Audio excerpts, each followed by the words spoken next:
അരവിന്ദ് കെജ്രിവാളിൻ്റെ കാര്യത്തിൽ വളരെ കൃത്യമായ നടപടിയാണ്. എന്താ ED നടപടിയെടുത്തു എന്നല്ലേ നിങ്ങൾ പറയുന്നത്? അത് BJP നടപടിയെടുത്തതല്ലോ. കേന്ദ്ര ഏജൻസി ആയിട്ടുള്ള ED നിയമ സംവിധാനത്തിൻ്റെ പരിപൂർണമായിട്ടുള്ള ഓരോ ഡയറക്ഷൻസിൻ്റെ അടുത്തിലാണ് പെരുമാറിയത്.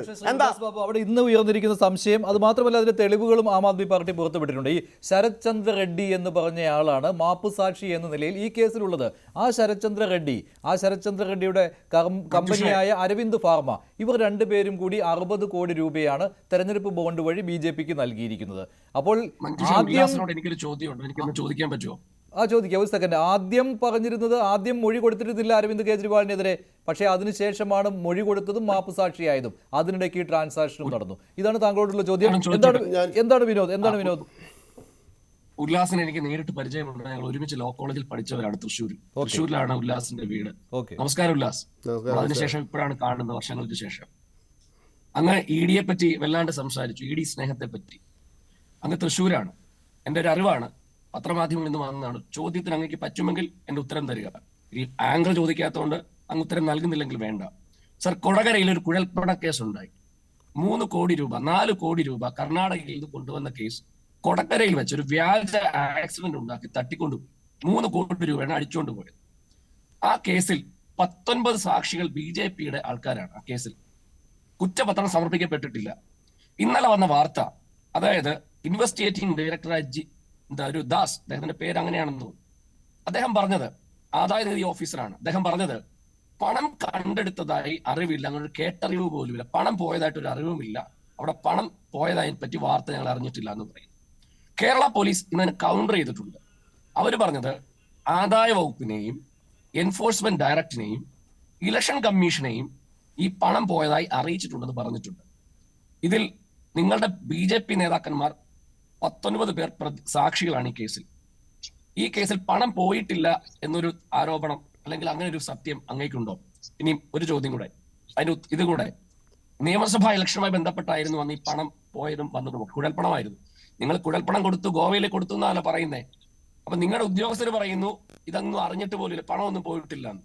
നിങ്ങളുടെ നേതാക്കന്മാർ കോടതിയിൽ പോയി പറയുന്നു ഞങ്ങളുടെ കാശ് പോയി. 19 പേര് സാക്ഷികളാണ്. എന്റെ ചോദ്യം ഇതാണ്, ഇതിൽ വസ്തുത വല്ലതും ഉണ്ടോ? ഇനി ഒരു കാര്യം കൂടെ, നിയമസഭാ തെരഞ്ഞെടുപ്പ് സമയത്ത് ശ്രീമതി ജാനു ശ്രീ സുരേന്ദ്രനുമായ ഒരു ഫോൺ സംഭാഷണം ഉണ്ടായിരുന്നു. എനിക്ക് 1 കോടി രൂപ വാഗ്ദാനം ചെയ്തു, അത് നിങ്ങൾ നിഷേധിച്ചു. എന്തായാലും ഞങ്ങളത് ന്യൂസ് ചാനൽ കേട്ടതാണ്. സുരേന്ദ്രന്റെ മകന്റെ വിവാഹം അങ്ങേയറ്റം ആർഭാടമായിട്ടാണ് നടത്തിയത്. അരവിന്ദ് കെജ്രിവാൾ എന്ന് പറയുന്ന മനുഷ്യൻ റവന്യൂ സർവീസ് റിട്ടയർ ചെയ്ത മനുഷ്യനാണ്. പെൻഷനുണ്ട്, അദ്ദേഹത്തിന് ആസ്തിയുണ്ട്, കുടുംബപരമായി ഇതിന്റെ സംവിധാനങ്ങളുണ്ട്. പക്ഷെ അദ്ദേഹം ജീവിക്കുന്ന വളരെ സിമ്പിൾ ആയിട്ട് ജീവിക്കുന്ന മനുഷ്യനാണ്. ഇന്നലെ ED കസ്റ്റഡി പോയപ്പോഴും ഒരു ഷർട്ടും ഒരു സാധാരണ ഷൂവും ഒരു പാൻറ് വിട്ടു പോയി. നിങ്ങളുടെ നേതാവിന്റെ മകന്റെ കല്യാണം ഞാൻ കണ്ടു. വലിയ ആർഭാടമായിരുന്നു. കേരളത്തിലെയും വിദേശത്തെയും വലിയ മനുഷ്യർ, വലിയ സാമ്പത്തിക സംവിധാനമുള്ളവരൊക്കെ വന്നു. എന്താ ഇതിന്റെയൊക്കെ വരുമാന സ്രോതസ്? എന്തായിരുന്നു സുരേന്ദ്രന്റെ? ഞാൻ ആക്ഷേപിക്കുകയല്ല, ഒരു സംശയം ചോദിച്ചു, പബ്ലിക് ഡൊമൈനിലെ സംശയം. എന്താ സുരേന്ദ്രന്റെ? അപ്പൊ ഞാൻ പറഞ്ഞത്, കൊടകര കേസിൽ നിങ്ങളുടെ പണം പോയിട്ടില്ല എന്ന് കേസുണ്ടോ? സെലക്റ്റീവായിട്ട് അന്വേഷണം നടക്കുന്നു എന്നുള്ളതാണ്. ED സ്നേഹം, ED അറിഞ്ഞിട്ടില്ല കാശ് കൊണ്ടുപോയത്, എടുത്തോണ്ട് പോകണം. ശരി, ഉല്ലാസ്. മഞ്ജുഷിയുടെ ചോദ്യങ്ങൾ വല്ലതും ഉണ്ടെങ്കിൽ അതുകൂടി ചോദിച്ചാൽ കൃത്യമായിട്ട് കുറച്ച് സമയം വേണം. ബഹുമാനായിട്ടുള്ള ഞാൻ പറഞ്ഞ ശരത് ചന്ദ്ര റെഡ്ഡിയുടെ ചോദ്യമായിരുന്നു ഞാൻ ഉന്നയിച്ചത്. അപ്പൊ ശരത് ചന്ദ്ര റെഡ്ഡിയുടെ ചോദ്യത്തിന് വിൽസന്റെ ചോദ്യങ്ങൾക്ക് നീണ്ട ചോദ്യങ്ങളാണ്, പാരഗ്രാഫ് ചോദ്യമാണ്. വിനോദ് മാത്യു വിൽസനും ഉല്ലാസ് ബാബുവും രാഷ്ട്രീയ വിദ്യാഭ്യാസം തുടങ്ങിയത് തൃശ്ശൂർ ലോ കോളേജിൻ്റെ ഒരേ ഫ്ലോറിലായിരുന്നു. അന്ന് നിങ്ങൾ KSUവിൻ്റെ കൊടി പിടിക്കുന്നു, ഇന്ന് നിങ്ങൾ ആം ആദ്മി പാർട്ടിയുടെ കൊടി പിടിക്കുന്നു, നാളെ BJPയുടെ കൊടി പിടിക്കണമെന്ന് ഞാൻ ആഗ്രഹിക്കുന്നു. നിങ്ങൾ വരുമോണെന്ന് അറിയില്ല. രണ്ടാമത്തെ കാര്യം, നിങ്ങൾ ചോദിച്ച ചോദ്യം, കൊടകര കുഴൽപ്പണ കേസ് BJP ആണോ അന്വേഷിക്കുന്നത്? എനിക്ക് മനസ്സിലാവില്ല. CPM ഭരിക്കുന്ന കേരളത്തിൽ CPMൻ്റെ പോലീസ് അന്വേഷിക്കുന്ന അല്ല വിനോദ്, വിനോദ് സംസാരിച്ചപ്പോൾ ഞാൻ ഇടപെട്ടില്ല. CPM ഭരിക്കുന്ന കേരളത്തിൽ CPMൻ്റെ പോലീസ് അന്വേഷിച്ച് CPMൻ്റെ ആഭ്യന്തര വകുപ്പ് കൈകാര്യം ചെയ്യുന്ന കേരളത്തിലെ അവർ കുറ്റപത്രം കൊടുത്തോ? അവരിനി സാക്ഷികൾ 19 പേര് വെച്ചു. ഞങ്ങളന്നും എന്നും കൃത്യമായി നിലപാട് പറഞ്ഞിട്ടുണ്ട്. കൊടകര കുഴൽപ്പണവുമായി BJPയെ കൂട്ടിക്കെട്ടാൻ നടത്തിയ ശ്രമം, അതിൻ്റെ പുറകെ ഇവരുടെ പോലീസിനെ വെച്ച് നടത്തിയ ശ്രമം, ക്രൈംബ്രാഞ്ചിനെ വെച്ച് നടത്തിയ ശ്രമം, എല്ലാ ശ്രമങ്ങളും ഇപ്പോൾ എവിടെ പോയി സാർ? നിങ്ങൾ പറഞ്ഞു 19 സാക്ഷികളെന്ന്. ആരെങ്കിലും BJPക്കാർ പ്രതികളാണോ? ഇവിടെ നിങ്ങളുടെ രാഷ്ട്രീയത്തിൻ്റെ അഭ്യാസങ്ങൾക്ക് മുമ്പിൽ ഞങ്ങൾ അന്നും ഭയന്നിട്ടില്ല, ഇന്നും ഭയന്നിട്ടില്ല. കാരണം എന്താണെന്നറിയോ, ഞങ്ങൾ ഈ കേരളത്തിലെ മുഖ്യമന്ത്രി പറയുന്നത് പോലെ കനമില്ലാത്ത കച്ചവടം കൊണ്ട് നടക്കുന്നതുകൊണ്ടല്ല. ഞങ്ങളെ സംബന്ധിച്ച് കൃത്യമായി അന്നും ഞങ്ങൾ പറഞ്ഞു, ഞങ്ങളുടെ മടിയിൽ യാതൊരുവിധ ഭയപ്പെടാനുള്ള കാര്യങ്ങളുമില്ല. കൊടകര കുഴൽ പണം പോയിട്ടുണ്ട് എങ്കിൽ പോയവന് പോയി, അവരന്വേഷിച്ചോട്ടെ. അവിടെ BJPയുടെ നേതാക്കന്മാരുടെ കോന്തലയിലാണ് കാശിൻ്റെ താക്കോൽ ഇരിക്കുന്നതെന്ന് പറഞ്ഞ് പ്രഖ്യാപിച്ച് വന്ന രാഷ്ട്രീയ നേതാക്കന്മാർക്കൊക്കെ നേരത്തെ വിനോദ് മാത്യു വിൽസൺ പറഞ്ഞ മറുപടിയിൽ കൃത്യതയുണ്ട്. എന്താ ചോദിച്ചോട്ടെ, കേരള സർക്കാരിന് ഞാൻ ചോദിച്ചോട്ടെ, കേരള സർക്കാരിനെതിരെ ആരോപണം വന്ന സമയത്ത് കേരള സർക്കാർ കൃത്യമായിട്ട് വാറോല എഴുതി കൊടുത്തല്ലോ. CBI വരണം, കേന്ദ്ര ഏജൻസികൾ വരണം. പിണറായി വിജയന് വാറോല എഴുതി കൊടുക്കാമല്ലോ, ഇവരുടെ നേതാക്കന്മാർക്ക് ആവശ്യപ്പെടാമല്ലോ. ആര് വേണമെങ്കിൽ അന്വേഷിച്ചോട്ടെ മഞ്ജുഷേ. ഞങ്ങൾക്ക് കൃത്യമായിട്ടുള്ള നിലപാടുള്ള കാര്യമാണ്. ഞങ്ങൾക്ക് ബന്ധമില്ലാത്തൊരു കാര്യത്തിൽ ഞങ്ങളെ കൂട്ടിക്കെട്ടാൻ ശ്രമിച്ചപ്പോഴും ഞങ്ങൾ ധീരതയോടെ നേരിട്ടുണ്ട്. പിന്നെ വിനോദ് മാത്യു വിൽസൺ പറഞ്ഞ പോലെ മുഷിഞ്ഞ ഷർട്ടും കറുത്ത പാൻറ്റും അല്ലെങ്കിൽ ചളിപുരണ്ട ചെരുപ്പൊന്നായിരിക്കില്ല ചിലപ്പോൾ ഇട്ടിട്ടുണ്ടാവും. അത് ഞാൻ ശ്രദ്ധിച്ചിട്ടില്ല. അപ്പോൾ ഞങ്ങളുടെ നേതാക്കന്മാർ ചോദ്യം ചെയ്യാൻ പോകുന്ന സമയത്ത് മുഷിഞ്ഞ ഷർട്ടാണ് ഇട്ടെന്നുള്ളത് അതൊന്നും രാഷ്ട്രീയത്തിൽ അത്ര വാല്യൂ ഉള്ള കാര്യങ്ങളല്ല സാർ. ആരോപണ വിധേയനായിട്ടുള്ള നേതാവ് അത് അധികാരത്തിലിരിക്കുന്നുണ്ട് എങ്കിൽ അധികാരത്തിലിരിക്കുന്നവർ മാറി നിന്ന് ആരോപണങ്ങൾ ഞാൻ ചെയ്തിട്ടില്ല എന്ന് ഉറപ്പ് വരുത്തിയതിനു ശേഷം തിരിച്ചു വരണമെന്ന് ഉറക്കെ പ്രഖ്യാപിച്ച് സമരം ചെയ്ത ചരിത്രമുള്ളവനാണ് നിങ്ങളുടെ അരവിന്ദ് കെജ്രിവാൾ.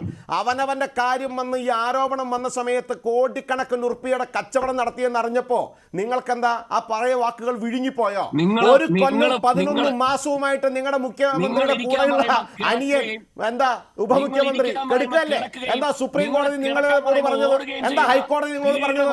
ഹൈക്കോടതിയിൽ പോയിട്ട് നിങ്ങൾ മാപ്പപേക്ഷിച്ചില്ലേ? എന്നെ ചോദ്യം ചെയ്യരുതെന്ന് അരവിന്ദ് കെജ്രിവാൾ പറഞ്ഞില്ലേ?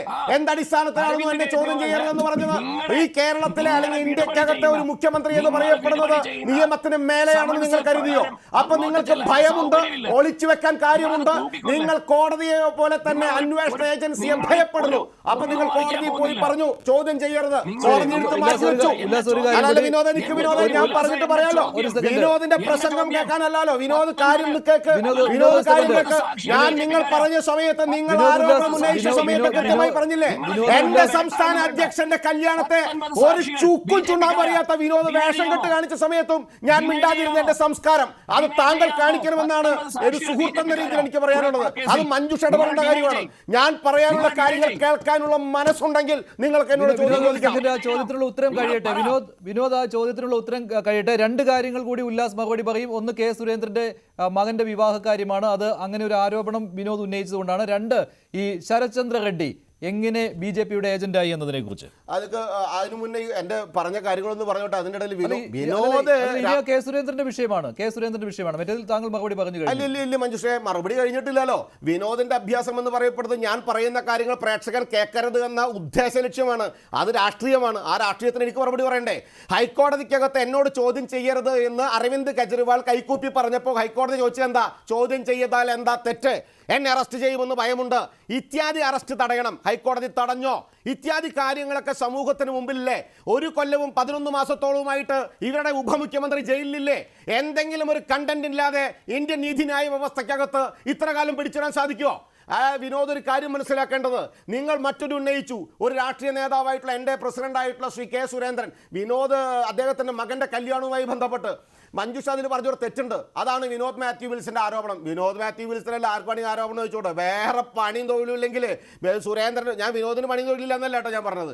സുരേന്ദ്രന്റെ മകന്റെ കല്യാണം ഞാൻ വീക്ഷിച്ചു, ആർഭാടമുണ്ടെന്ന്. എവിടെയാണ് നിങ്ങൾക്ക് ആർഭാടം തോന്നിയത്? സദ്യയിലാണോ, ഡെക്കറേഷനിലാണോ, കല്യാണത്തിലാണോ, ആളുകൾ വന്നതിലാണോ? പിന്നെ പൈസയുള്ള ആളുകൾ വന്നുവെന്ന്. എന്റെ മഞ്ജുഷ, നിങ്ങൾ ഈ ചോദ്യത്തിന് ഉത്തരം പറയാൻ പറഞ്ഞാൽ നിങ്ങൾ ചെയ്ത ഏറ്റവും വലിയ തെറ്റ്. ഒരു രാഷ്ട്രീയത്തിൽ സൗഹൃദം ഉണ്ടാവില്ലേ? പണമുള്ളവനായിട്ട് സൗഹൃദം ഉണ്ടാവില്ലേ? പണമില്ലാത്തവനായിട്ട് സൗഹൃദം ഉണ്ടാവില്ലേ? സാധാരണക്കാരനായിട്ട് സൗഹൃദം ഉണ്ടാവില്ലേ? ഒറ്റ കാര്യം ചോദിച്ചോട്ടെ, മഞ്ജുഷ ഇതിനൊരു മറുപടി പറ. വിനോദ് മാത്യു വിൽസൺ ഒരു ആരോപണം ഉന്നയിക്കുന്നു. എന്താ ആരോപണം? അത് കഴമ്പില്ലാത്ത ആരോപണം. സുരേന്ദ്രന്റെ മകന്റെ കല്യാണത്തിന് പണമുള്ളവരെ കണ്ടുവന്ന്. അതെന്തിനാ വിനോദ് മാത്യു വിൽസൺ കുഴപ്പം? പണമുള്ളവർക്ക് എന്താ സൗഹൃദം പാടില്ല, അവരെ കല്യാണത്തിന് വരാൻ പാടില്ല, അവരെ ക്ഷണിക്കാൻ പാടില്ല. ഉത്തരം മുട്ടുമ്പോ കൊല്ലനെ കുത്തിയിട്ട് കാര്യമില്ല. അവനവന്റെ മുഖ്യമന്ത്രി ജയിലിലേക്ക് പോയത് കോടിക്കണക്കിന് ഉറുപ്പിക കട്ടിട്ടാണ് ഈ സദാചാര പ്രസംഗം ഇന്ത്യ മഹാരാജ്യത്ത് നടത്തിയിട്ട് CPM-നും കൂടെ നിന്ന് നടത്തിയിട്ട് അവനവന്റെ മുഖ്യമന്ത്രി കട്ടതിന്റെ പേരിൽ ജയിലിൽ കിടക്കുമ്പോൾ അതിനകത്ത് കരഞ്ഞിട്ട് കാര്യമില്ല. പോയി നിയമവ്യവസ്ഥയിൽ അതിനെ ഫൈറ്റ് ചെയ്യണം.